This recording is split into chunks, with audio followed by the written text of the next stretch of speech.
Hi friends, రాగి పిండి ఆవిరి కుడుము ఎలా చేయాలో చూద్దాము. ఇదైతే హెల్త్కి చాలా మంచిదండి, పిల్లలకి పెద్దలకి. ఇప్పుడు స్టవ్ వెలిగించి బాండి పెట్టుకుని ఒక కప్పు కొబ్బరికూర, ఒక కప్పు బెల్లం వేసి కొంచెం యాలకుల పొడి వేసుకుని బాగా దగ్గరికి అయ్యేదాకా కొబ్బరి లౌజ్ అయితే రెడీ చేసుకోవాలండి. ఇదైతే కొంచెం లూజ్గానే ఉండాలండి. కొబ్బరి లౌజ్ను ఒక బౌల్లో తీసుకోవాలండి. తర్వాత వేరే ప్యాన్ పెట్టుకుని అందులో ఒక కప్పు రాగిపిండి వేసుకుని ఒక స్పూన్ నెయ్యి వేసుకుని బాగా వేపుకోవాలండి, రాగిపిండి పచ్చివాసన పోయేదాకా. దీన్ని కూడా ఒక ప్లేట్లో తీసుకుని కొద్దిగా సాల్ట్, కొద్దిగా వాటర్ పోసుకుంటూ రాగి ముద్ద రెడీ చేసుకోవాలండి. ఈ ఈ కొబ్బరి రాగి కుడుములు అయితే పిల్లలకు కూడా చాలా మంచిదండి, ఒకసారి ట్రై చేయండి.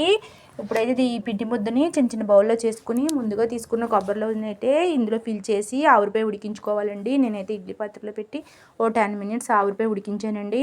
మీరు ఎలాగైనా సరే ఏ పద్ధతిలో అయినా ఆవిరిలో ఉడికించుకోండి. అంతేనండి, మన రాగిపిండి ఆవిరి కుడుము అయితే రెడీ అండి. Bye friends, please like, share, subscribe.